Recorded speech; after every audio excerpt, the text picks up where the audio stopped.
বিশ্বনবী কাঁদতে কাঁদতে মাথা তুলবেন, বলবেন আল্লাহ, দুনিয়াতে সব নবীরা স্পেশাল দোয়া করেছে, আমি করি নাই, এবার আমি আমার স্পেশাল দোয়াটা করতে চাই, আপনি কবুল করবেন কিনা বলেন। আল্লাহ বলবেন, নবী কি আপনার দোয়া বলেন?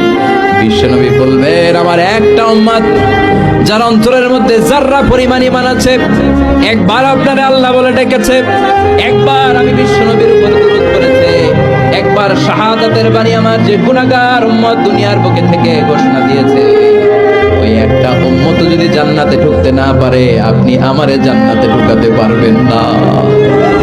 আল্লাহ বলবেন, সাল তুতা, সাল সাল তুতা, ওয়াশফা তুশাফা, শাফাত করেন নবী করেন, যার জন্য দোয়া করবেন আমি কবুল করে নেব।